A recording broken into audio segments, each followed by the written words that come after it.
Thank you very much. And we'll now get to the best part of the show, which is to open this up to Frederick and Sean, and we can talk about good old movies. Russell, that was absolutely fascinating. Thank you so much. My pleasure. Okay. Let me just ask you at first, where did you get these fabulous images? They have been a long time coming. They started when we began with the great Nickelodeon show, and I started scouring to find images that would best illustrate them. And so much of them come from archives and from libraries. A lot of them come from the internet. Some come from friends and from experts. So there was no one source. And we keep on building on them. But I would say that the most important were the Library of Congress, the George Eastman House, my friends over in Italy at the Giornate del Cinema Muto, the silent film festival at Pordenone. They were all critical. Now, I was fascinated by your research and your presentation because you shattered a lot of the, I guess, myths that I have reading about or hearing, that the early Nickelodeon theaters were places where immigrants went to learn English. Well, what you said, that doesn't seem to be true. It's not borne out by solid research like yours. No, it doubtless, of course, attracted immigrants, and being brought together, they would be exposed to movies that were trying to acculturate them to American formulas, and in the course of doing that, would familiarize them with languages, mainly, or not just mainly, but including subtitles, intertitles. These were primitive learning tools, just as immigrants today watch TV shows and pick up English from what they see today. That was always an important feature of mass culture, to show them how Americans talk. Well, and I guess the song slides might fit into that same element, because yes, in fact, Frederick, thanks for bringing that up. That is a really important question. I don't know if you caught my notion that theaters were discouraged from performing songs in foreign languages. Irving Berlin did not write Jewish songs. He made his reputation by writing American language songs. And notice how important those songs were in creating the vernacular of English. They love talking like real people, not the stilted English of highbrow literature. Well, Sir Irving Berlin, as you know, did write a lot of Yiddish dialect songs. They're English, but written with a Yiddish style. But I imagine, and of course, those are amongst his rarest songs. So it's likely they didn't sell many copies. No, and Yiddle with a Fiddle was not what he's known for. Yeah. No, but there are song slides to Yiddle, and maybe dialect songs.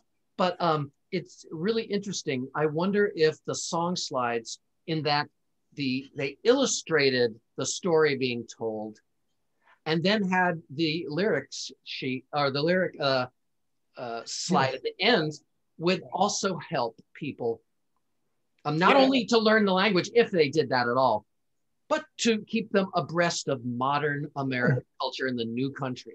Right, and to learn the cool phrases, oh, you kid, the slang of English. That was a wonderful gift that those illustrated songs provided. Now, Russell, you concentrated your talk on the situation in New York City, and it was just very enlightening to find out that the Nickelodeon theaters were not in the lower class districts. But what about in like Philadelphia, where the Warner Brothers had, or Pittsburgh, where the Warner Brothers had their theater? Do you know whether that was in a lower class area, or were they also aiming for a higher clientele? The talk was taken from a study I made for 5 cities, and Boston was the other big deal, and Philadelphia, Cleveland, and Chicago. And the pattern was remarkably similar in all 5. That is, the entertainment districts were not in working class neighborhoods. And if we have time, I have a little part of my original presentation devoted to San Francisco Nickelodeons. And you'll see how it worked on Market Street and Fillmore, and how in the wake of the earthquake, theaters were roaming around looking for a place to establish, and it became the same formula. But as I said, we can get into that if we have time and there's interest. Well, why don't I ask you, because I know there's probably a lot of experts on San Francisco theaters in the audience. We know that Market Street during the 20s was the area in San Francisco where you had the movie palaces, the first, yes, first run features, rather than the neighborhood theaters. Were the Nickelodeon theaters all destroyed during the earthquake, and therefore the real estate was now available to build the palaces, or did they coexist for a while? It's an interesting question, a very interesting question. They start on Market Street and they move up McAllister and, not McAllister, what am I thinking of? They move to the north, just off Market Street, just south of Powell. And that is the pre-quake site for Nickelodeons. And it's not surprising. They weren't even called Nickelodeons back then. They were Nicolettes and other such variations. However, the earthquake wiped the slate clean. And so when they rebuilt, they did not rebuild there. They went up to the Fillmore, they went out to the Mission, and it was a big flop. And my argument is that one reason it failed, and again, I can get into this if you'd like in more detail with the slides, is that they didn't have the theaters, that is the legitimate theaters and the vaudeville theaters or the other entertainments. And most important, they didn't have professional audiences in that neighborhood. They were exclusively working class. So those theaters failed. And the theater scene, to simplify, comes back to Market Street with the more elaborate Nickelodeons. The most famous would be the Portola Theater, but that was one of several. And then from there, it was like a fungus that just grew bigger and metastasized. And soon, by the 20s, it was exactly as you described, a site for movie palaces.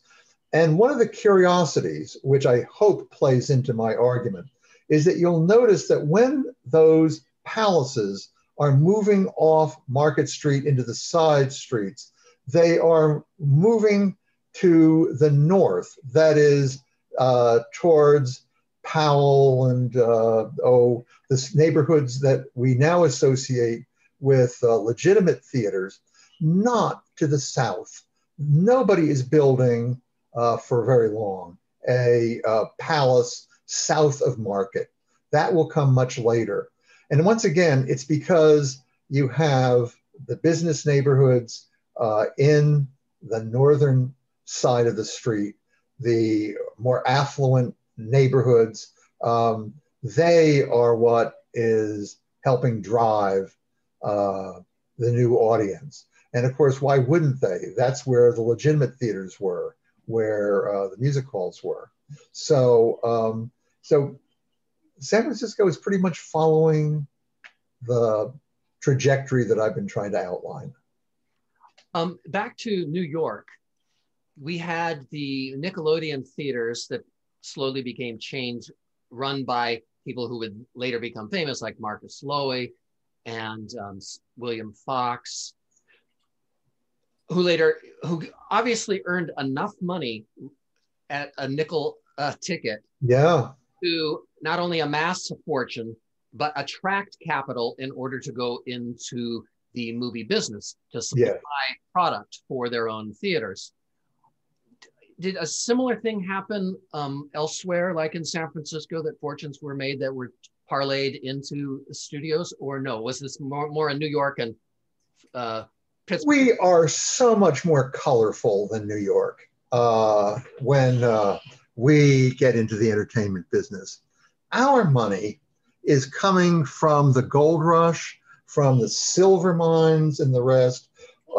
Guys that had gotten started like the Grauman family, especially DJ Grauman, up in the Klondike. And that is where they get started, with brothels, with low-life entertainments. And they take that when these strikes give out and come to San Francisco. And Grauman builds his first theaters here in San Francisco. Later, his son will build the Chinese Grauman down in Los Angeles. But he is following in the footsteps of his dad. Now, the financing for these theaters is all over the place. Someday, I'm going to find some legitimate business that infuses its capital into the movie theater. But you are in the wrong town if you want law and order and legitimate banking financing movies in San Francisco. Much more complicated than that. One of the most successful of these entrepreneurs is David Miles. And we know him, thanks to David Keane, because of his extraordinary film, Taken Down Market Street. But his business was to distribute films so that exhibitors didn't have to buy their films. They could simply rent them. And his business was being capitalized by a chain of brothels that had discovered that movies were more durable. Do you know whether women got old, but the movies didn't? Yeah.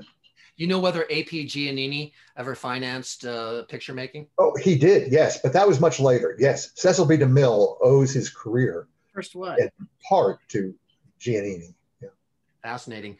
Now, the music that would have been played in these theaters, not only to accompany the movies, but to go in between the movies while the reels were being changed, would have been the music of the day, ragtime songs. Of course, during the movies, it would have been more piano solo type music.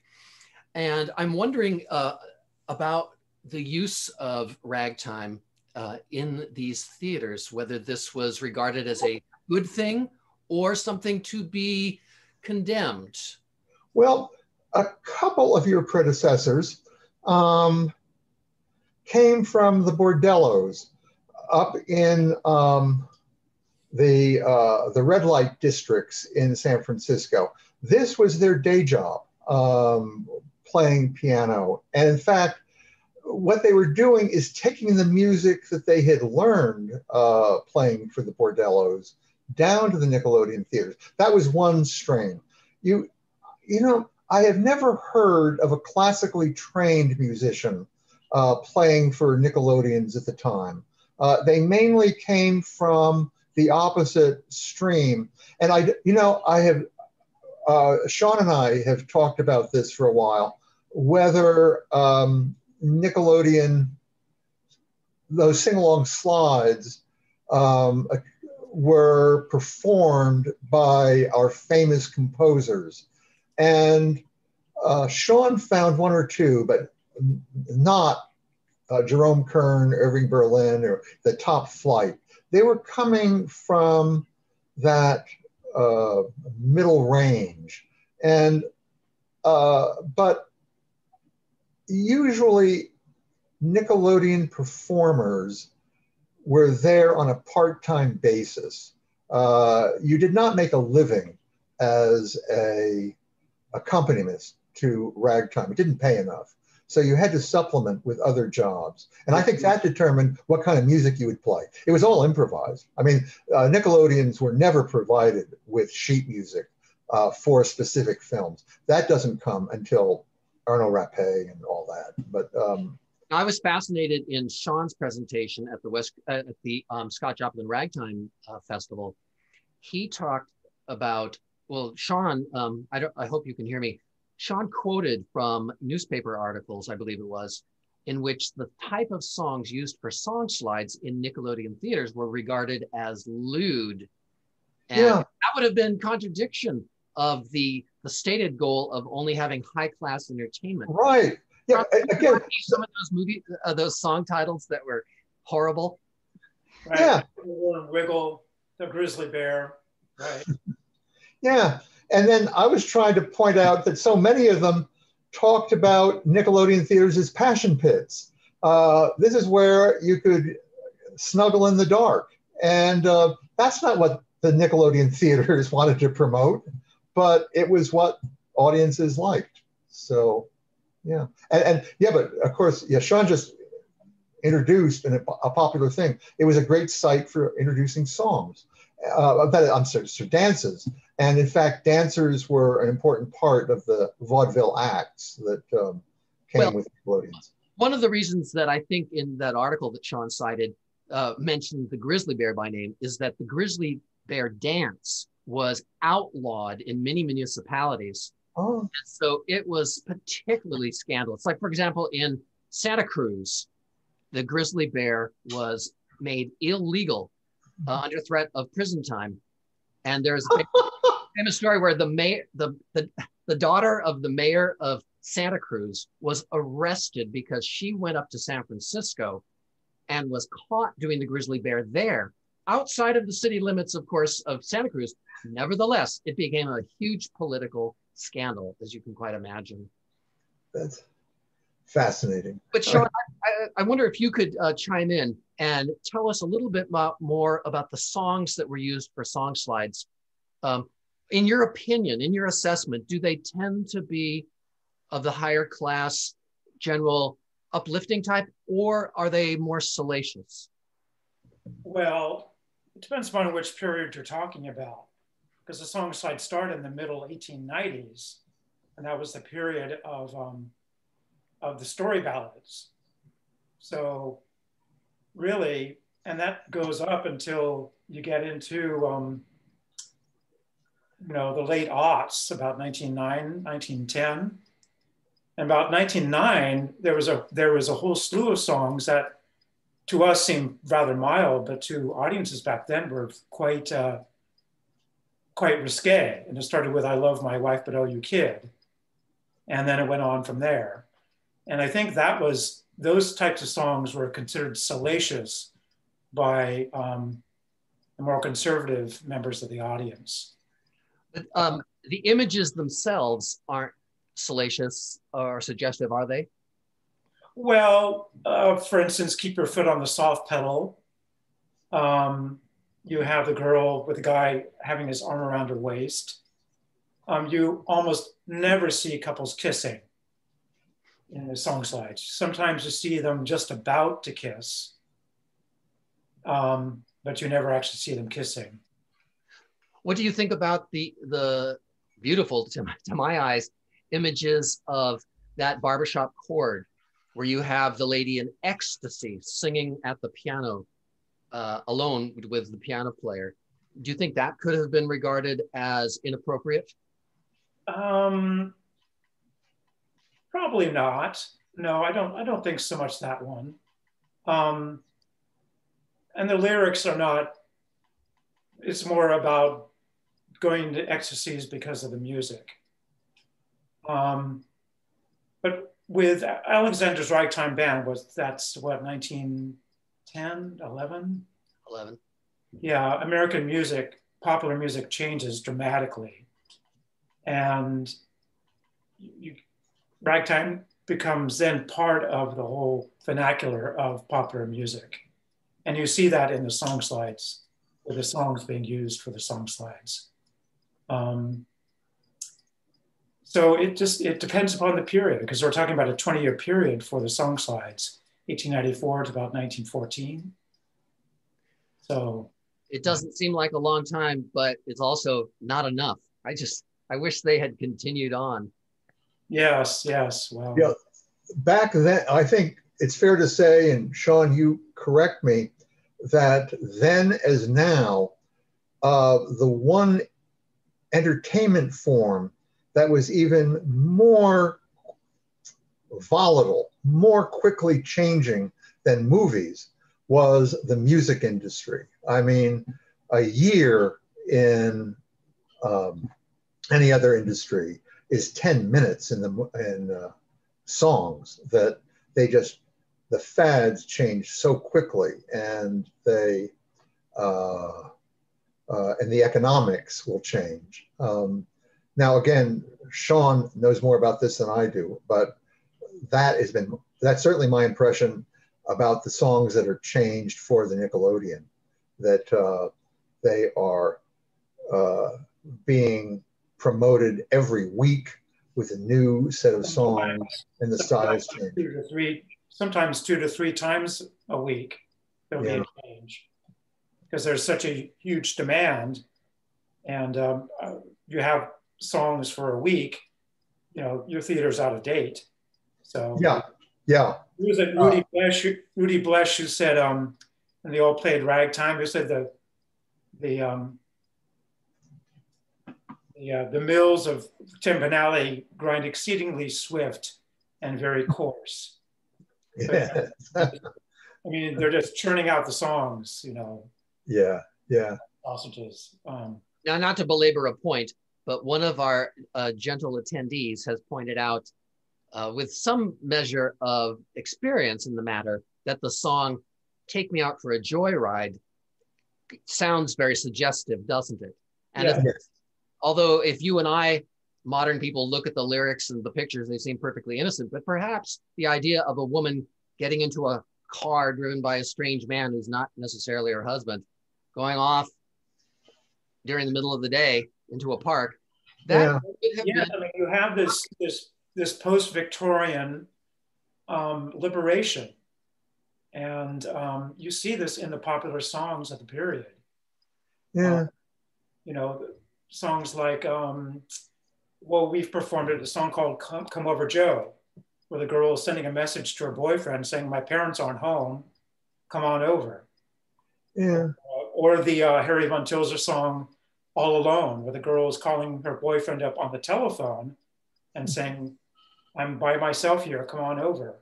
I mean, you would never have had a song like that in the Victorian period, in the 19th century. It always struck me, since I was coming of age in the 50s, that the outrage against rock and roll for being too suggestive, introducing sex into songs, was coming from people that never listened to music before the 1950s. And to discover that in the 1890s, you were getting popular, risque songs, sort of establishes the point. Not the 1890s. We're talking about 1908 or 1909. Mm-hmm. So, okay. Now, on a related topic, there's a question from one of our attendees. I think I'm going to have you, Russell, answer this. Question is this: thank you for your fascinating presentation. You talked about movie film format theaters and peep show style with the Nickelodeon style machines with flip cards. Yes. Were these two types of shows rivals or contemporaries? Did the same companies produce both formats? Yeah.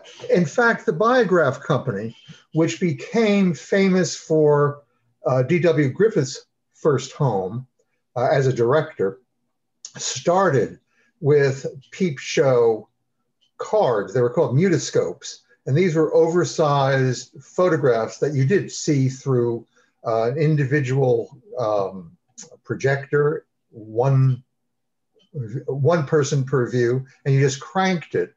But I would say that more generally, that the peep show gave way to the movies in that they were a precursor used in Peter Bacigalupi's Emporium, characteristically, and Peter First's cineograph before those places transformed themselves into movie houses.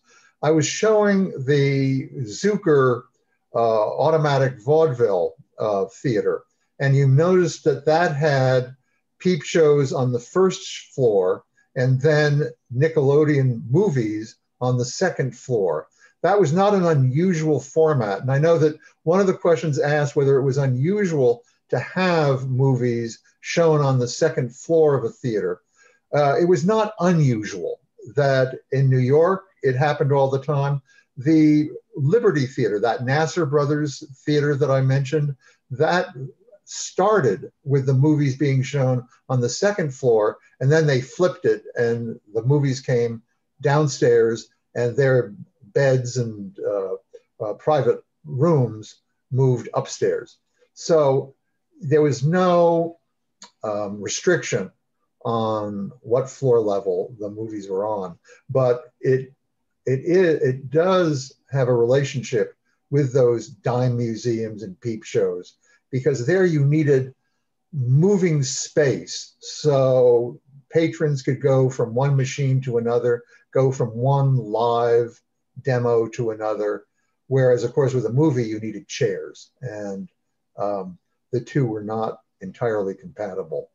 Also, could you tell the difference between a mutoscope and a kinetoscope? Yes, the mutoscope was a kinetoscope with a college degree. It was a more refined kind of kinetoscope. The kinetoscope is the very first of the peep shows, and it was where Edison was trying to make his first fortune with movies. But you could, as this note says, hear music or sound effects with a mutoscope. You couldn't do that with a kinetoscope. You could show more flexibility. If you ever went to see a 60-second show on a kinetoscope, you had to crank it at a relatively even rate, or it would just stop. A mutoscope could be slowed down, could be speeded up, and so it became more versatile. By the way, the same guy, William Kennedy Laurie Dixon, was involved in the manufacture of both. Wasn't the kinetoscope, though, used film, but the mutoscope used the cards? That is true. That is true. Some kinetoscopes did. It was not a defining feature, but you're right that you'd have these loops of films that could be threaded through a kinetoscope. And I don't know that any mutoscope ever, I've never seen a mutoscope that did that. By the way, we have a question about those servicemen who were kicked out of movie theaters in Boston, or actually in Portsmouth and Charleston. That went all the way up to the Secretary of the Navy as a complaint. And so that expulsion of servicemen lasted for roughly 6 months until the Navy declared a boycott on those theaters. And of course, the theaters caved. You mean top brass wanted the servicemen to attend? Oh yeah, oh yeah. This was not a swell recruiting device that your men were being outlawed from movies. And it was just a basic sense of fairness. You know, talk about stereotypes.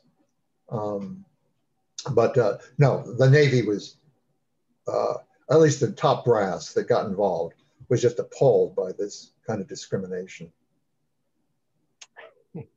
Well, it makes sense the way you explain it. Yeah. If I might ask about San Francisco, you're familiar, of course, with the Vogue Theater. Would the Vogue... Oh yes, as are you, as are Sean, as are... Now yeah. we know the Vogue as it exists in its present state, which I imagine is a remodel done sometime in the 20s. Right. When it originally started, would it have had those mutoscopes out in the front, or? No, no. It was a Nickelodeon theater, but it did not have peep show attractions. But the reason that we're trading these winks about the Vogue theaters that we performed there, and that if you'd gone up to the projection booth, you got up by means of a rope and by a very steep ladder. You would have seen the original wooden structure that housed these primitive movie projectors, and it was about the right size, about 300 seats. So I've forgotten offhand the name of the theater. It was not called the Vogue, but it goes back, I think, to about 1908, something like that. It's quite large. Yeah, always expanded. Yeah, it's changed over the years. But was it out as about the same size as the Niles S&A Silent Film Museum?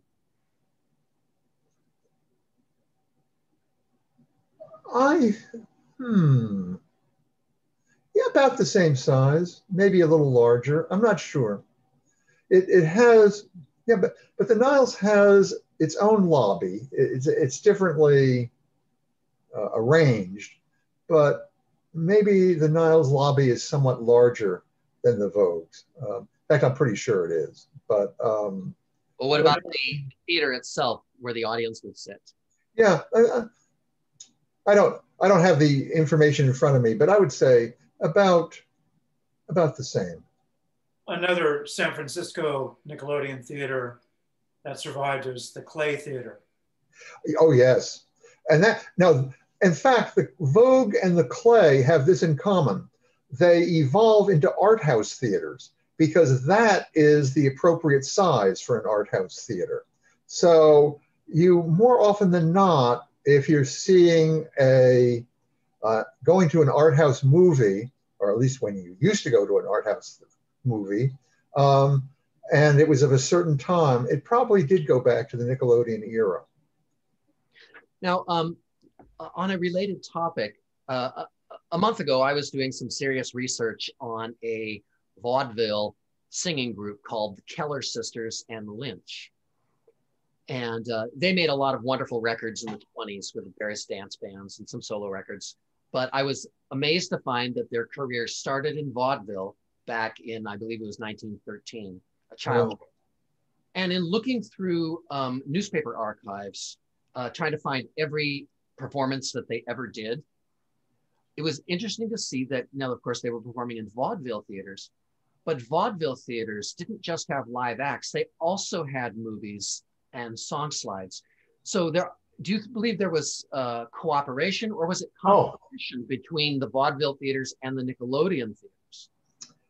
One reason it's so hard to count Nickelodeon theaters is that you don't know whether to list them among the Nickelodeons or whether they are simply adapting vaudeville. There was such a blend of vaudeville with Nickelodeon. Virtually all those famous Nickelodeon operators I mentioned, Zucker, Keith, Lowe, Fox, they started as vaudeville theater operators. And so the bright idea, which was not theirs alone, was why don't we just save some money and show movies instead of closing with live acts? And so this is a famous cliche about Nickelodeons, that movies were regarded as chasers, what got one audience out and another audience in. But it became the real low-life Nickelodeon that did not have live performers. Those Bowery theaters that I mentioned, they frequently did not have vaudeville performers. But if you wanted anything more sophisticated than that, you were bound to have a singer, a juggler, some kind of novelty act. Sophie Tucker, by the way, began as a Nickelodeon singer, very much in demand. However, she didn't sing to slides. I confirmed that with her. The ones who did the documentary on her. Because I was wondering, I have a list of people who became famous who started singing to song slides, and they said no. She sang in was it Lowe? One of Lowe's theaters. Let's see. Yeah, I think that's right. I think that's right because only like a couple of months, but yeah, there would be theaters where they would show films and they would have live acts, but they wouldn't actually even show song slides. So. That makes sense, of course. And I should add that Sophie Tucker was something of a name act. You know, there were, according to contemporary accounts, people that would go to the theaters to hear her. And she was paid a little bit more than the day-to-day singer. And, but even then, it wasn't enough to make a living.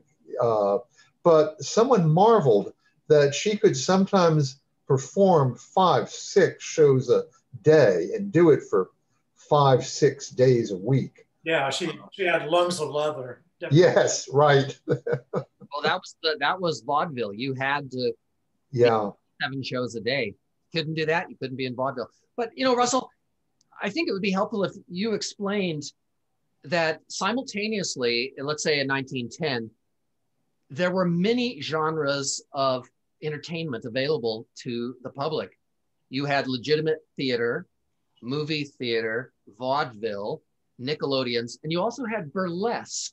And these things existed simultaneously, feeding different audiences. I was reading an article, I was doing some research on Mae West, believe it or not, who started out as a vaudevillian. And one of the reviews of a vaudeville show that she was in, or, you know, toured the country. And in 1913, the reviewer in Variety said that her act was more appropriate for burlesque and not for vaudeville. Yeah. What do you think about a comment like that?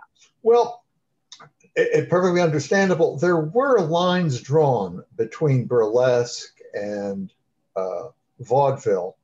They're not as strict as you might imagine. I mean, we think of burlesque as striptease and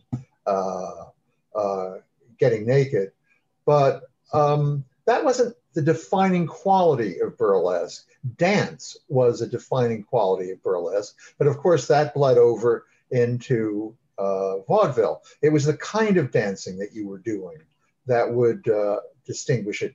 But I have never found a very satisfactory demarcation between burlesque and vaudeville. They were very slippery. And one thing is that performers starting out would start in burlesque and they would work their way up to vaudeville. It was more like a social ladder than it was a defined generic distinction. Yeah. I think you charge more money in vaudeville than you did in burlesque. Right. And the working conditions were better in vaudeville. Yeah. Nicer. You got paid better.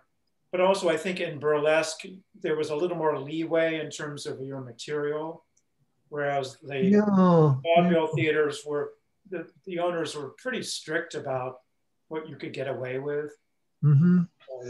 But I have to say that at least my research showed that there was such a range in vaudeville itself.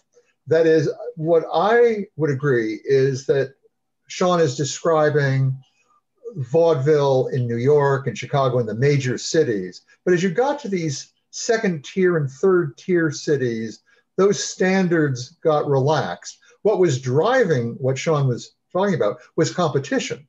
I mean, why would, when you had so many vaudeville theaters, you go to a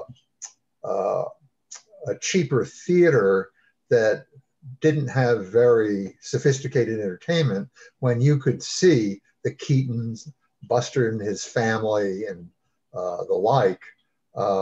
It was a cutthroat business. And so, yeah, you wanted to capitalize on the quality of your acts. A related question that has appeared in our chat box, a fellow was asked about the safety in Nickelodeon theaters, whether there was crime. What can you say? A horror show. It was a horror show. Because they were small, there was no spectacular disaster like the Forest Theater and Chicago, but there were plenty. You've got this highly flammable product, nitrate film, in a small, completely wooden booth. There is nothing separating the booth but a wooden wall from the theater itself, with wooden chairs and a fire department and police department that could be bought off. This was a recipe for disaster. And in fact, when I mentioned the Fox Theater, that wonderful, beautiful hand-colored slide of the Fox Theater, that burned to the ground.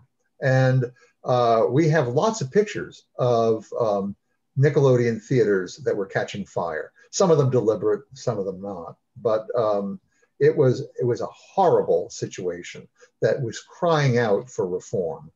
But what about crime? Yeah. Same deal.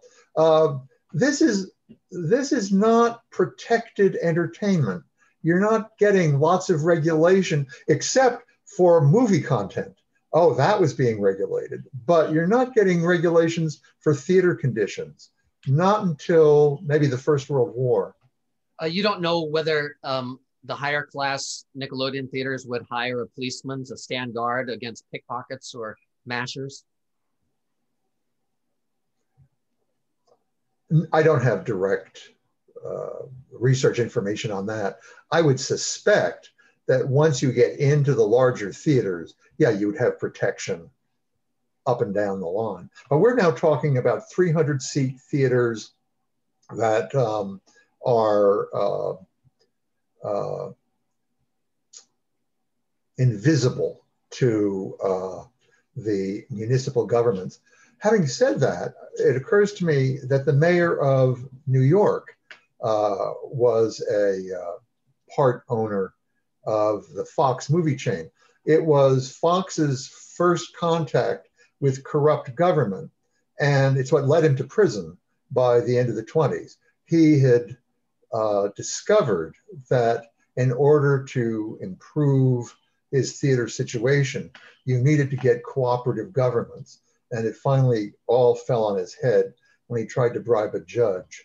And but that starts with Big Tim Sullivan, who was mayor of New York back in the day. So, but that was the terms on which government cooperated with the Nickelodeon. It was not for the protection of the public. Do you think there were any performers that refused to play in vaudeville theaters when they? I'm sure there were. I don't know of anybody, but it was not. If you were in a, people, Sean can correct me, but I think vaudeville and especially Nickelodeons were not an end route for a performer. You didn't dream of ending in a Nickelodeon theater. It was a stepping stone to something. Yeah, it was a starting point. Yeah. As a career, right. I can't remember the movie, but there is a wonderful movie from the 30s about, it might have been a Judy Garland movie, where she's working her way up from vaudeville, and her goal is to get to the Palace Theater in New York. Now, which was vaudeville, but it was the highest class, the highest paid. It was the equivalent of being on Broadway, in a Broadway show. Remember Singing in the Rain? Singing in the Rain shows in that Broadway melody sequence how Gene Kelly goes from vaudeville to the Palace, the ultimate high class entertainment. And of course, it's easy for us to think vaudeville as a terrible place, as a stain on one's character and on one's CV, but that's not how it was. Vaudeville was incredibly important in the United States as family entertainment. It wasn't the same thing as burlesque. It wasn't strippers and drunks. It was high-class entertainment. The best performers in the world performed in vaudeville. Sarah Bernhardt toured in vaudeville and was seen by more people in vaudeville than she was on the legitimate stage. Yeah, absolutely. But I'd like to ask, we should probably be winding it up. A lot of our people are probably eager to go off to their dinner at Luchau's or wherever else they may have reservations. They're a little late. But Sean, I believe you have found evidence that song slides existed in other countries, such as in England. Am I correct about that? Yes. There was a big industry in England. So Bamford, who was a company that was famous for their postcards, got into making song slides, and they were very, very popular. Did they exist at the same time as the American song slide industry? They did, yes. And ended at the same time, I assume? About the same time, yes. However, the look of them are very different. They have very much of a studio-bound quality to them. You can really see the painted canvas backdrops. And they would quite often be songs that were not contemporary, but old favorites. Oh. And sometimes they would do contemporary songs, but it wasn't like the American ones where it was all about the latest songs. Did they have the surreal images that worked with double exposures? Yeah, they weren't doing the composite negatives the way that were being done in America. Do you think you would ever incorporate some of those English slides in one of your shows just to educate the audience, or do you think it would be a mistake? I think people would enjoy them. They're quite well done, but the look of them is very different. And they would be songs that could be religious songs like the Holy City or the Lost Chord, or songs that we consider to be Victorian. That might have been like 20 years old by the time the slides were made. Yeah, they're very different, the way they look. I don't know of other countries though that had song slides. I think most of the other countries that showed song slides, like Australia, for instance, they were all import, either from England or most often from America. So. It's hard to imagine that countries with big entertainment capitals such as Paris or Berlin or Vienna didn't have song slides during that era. Someone needs to do some research to find out. I don't think they took in those countries. Just wasn't, just didn't happen. One of the things that distinguished the American song slide industry was how versatile the target theaters were. You could show them in vaudeville, as we've been talking about, Nickelodeons and the rest, but the slide program that we showed with the assassination of McKinley came from a circus. Carnivals would be sites for song slide shows and presentations. There was a great diversity of venues that... You also had people who would travel with their own songs and go from town to town and perform that way. Mm-hmm. And in America and also in Australia, that's been documented. One of the interesting factoids I discovered when researching our McKinley assassination show was that the Auburn prison in which McKinley's assassin was electrocuted had visiting entertainers that would entertain prisoners, and they would include song slide shows. They would be very moralistic, but they would no bar was imposed on them. So there was a remarkable market. A couple of years ago, I performed at Chautauqua, and Chautauqua would have William Jennings Bryan and other very well-known lecturers lecture with slides. And would that we could find where those slide programs are. They weren't, of course, songs, but they showed how popular.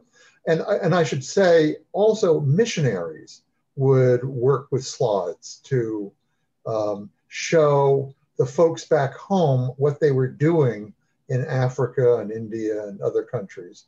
So there was a tremendous market for those slides that may not have existed as much overseas. And of course, in the 19th century, you have, a whole vast array of performers performing with magic lantern slides.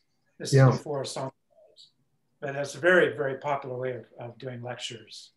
The American audience, at the very least, had been trained to view slide projection as an important part of the entertainment industry. Absolutely. Absolutely. Sean, wouldn't you say that one reason for the success and the ubiquity of song slides in the United States, at least, I can't speak about other countries, I don't know the answer, but was because the United States, at least in New York, had a huge pool of talented immigrants who could be drawn upon to provide the labor at a very cheap cost to produce these slides. That must be part of the reason that they even existed. Because if you had to pay conservatory trained artists to do all the painting, you couldn't afford to have that industry. It has to depend on cheap labor. Right, right. The colorists for the song slides were mainly female, and they were, non-unionized, and it was pretty low paying. It was pretty low paying. Yeah. Can you remind me what the pay is? Was it like 1 cent a slide, or? You were paid by the slide, and I'm not sure how much that was. I don't know how much that was. Those Pathé Frère films were hand colored, and it was the same situation. I would just add, not only was the pay very low, it was toxic. These paints were toxic. And so we have photographs of these enormous rooms with huge numbers of women as the strip of film would pass among them. You'd be given green, he'd be given red, I'd be given another color, and there'd be stencils that each woman would apply. Probably an adaptation of what they learned from coloring slides. Indeed, it's just fascinating when you look at the examples that Sean has recreated for his shows, and Russell, that you've created for your shows, it's hard to believe that these were hand painted. It doesn't seem possible. It is remarkable. In instances, they look like color photography. There's no coloring outside the lines. It reminds us that the illustrated song, like the early movie, was a craft. These were hand products. They are, of course, remembered as, especially movies, as machine-produced entertainments. But there was a huge amount of hand labor that went into the completion of these films. The editing, the developing, the coloring, all hand markets. It's astonishing. And, Sean, why don't you say something about your craft? So, for instance, if you want to do a particular song, and let's say you have come across 2 different sets of the same song slide, you then have to choose between the different slides. Which one is better? In your experience, what makes one song slide better than another? Is it sometimes the lines are wrong, or a color's been left out, or the color's more vivid in one? What are those differences that you find?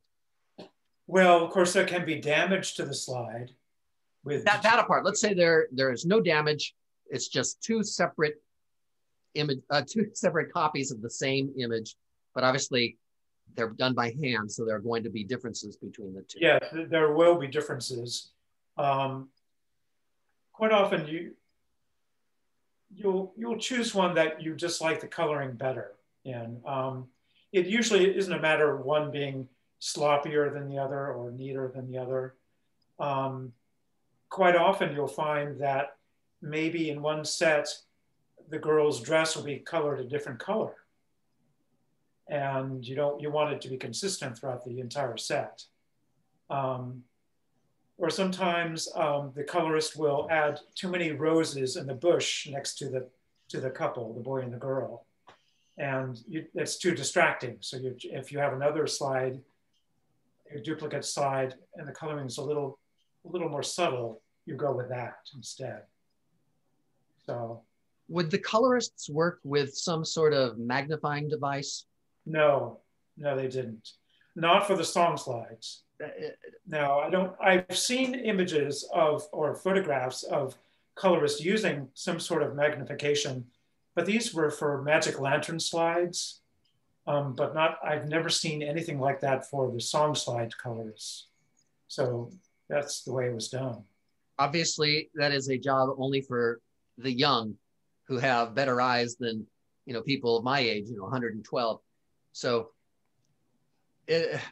Again, you just have to have so much admiration for the craft of the people, these immigrant women who created these slides. Now, not all song slides were colored in a very beautiful and neat way. And I do have examples of the coloring from not from the major makers, but from some other companies, where the colors are just sort of thrown on the slide almost. And so when you see that, it makes you appreciate the work of the Scott and Van Alten slides and the Wheeler slides, the very top of the line. So. There's an interesting question here. We need to get to our restaurants, but did the music publishers, being in New York, often send their people to help sell the songs, or just see the audience reactions?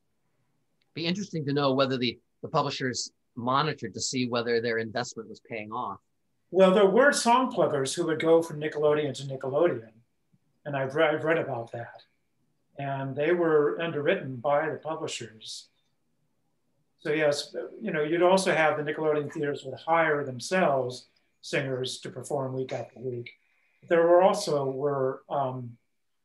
the song pluggers who were paid by the publishers. So there were no hard and fast rules. It was just whatever worked, basically. Well, let me just ask you a basic question. I know you probably answered this, but I'd like to have it reiterated. Who paid Scott and Van Alten to create a song slide set for a particular song? It would have been the song publishers. So they published the song, and then they would hire Scott and Van Alten, for instance, to make the slides for that song. And the publishers would presumably try to sell that song and the singer, talk a singer into performing it. Here's Sophie. Would you please sing this song? And here's the slides that'll go with it. Is that the way? In the early days, of course, the slides were given to the performers for free. And then in the Nickelodeon period, that didn't happen. They were sold to the song slide and film exchanges, and they would be rented by the theaters, or sometimes the theater owners would buy the slides would buy them outright. The singers didn't have a choice. They were told, this week it's going to be that baseball rag. And right, because the Nickelodeon singers were not, they were not high paid performers. They were not the Sophie Tuckers. So it was a job, and they did what they were told to do. There was also a huge industry in pirating song slides too. And I could go into that, but that's sort of complicated. But they would take slides and then scrape off the colors and rephotograph them and put new colors on them and sell them as their own slides. People like Lubin did that. And you can imagine the loss of quality. Is this the same Lubin who had the studio, the film? Yes. He did the same. Pardon me. He did the same thing in movies. Yes, I had heard that he did that for film too. You've heard of the Great Train Robbery? You probably are thinking of the Edison Great Train Robbery. There was the Lubin Great Train Robbery, and that was the tip of the iceberg. Well, this has been absolutely fascinating. I want to thank all of you for taking the time to share your talents with us, your knowledge, your years, decades of research. Russell, you are a treasure. And I'm so grateful to you. I mean, I bet everyone here wishes they had been one of your students at UC Berkeley in film studies. Oh, you are very kind. And Sean, thank you so much for sharing your expertise with us and for finding a way for your wonderful lecture at the Scott Joplin Ragtime Festival to be shown over this weekend. Yes, it'll be up on the Niles SNA website. The link will be available through midnight tonight, Pacific time. So I hope whoever hasn't seen it is available for viewing. So it's myself and Frederick doing a seminar on the history of the illustrated song. So. And last but not least, we want to thank Rena Keene for making this all possible, for being our impresario, for thanks, guys. her genius and her hard work and talent. Without you, Rena, none of this would be possible. And we're so grateful to you. Well, we got lots of things coming up in the next few months, so keep a lookout on our website and our Facebook page. Thank you all. Thank you three for doing this. This is a great segment for a January, a nice blustery January. Stay inside and watch the movies, right? That's right. Good for you, Rena. All right. Thank you, everybody. Catch you later. Thank you to our Bye-bye, everybody. Bye.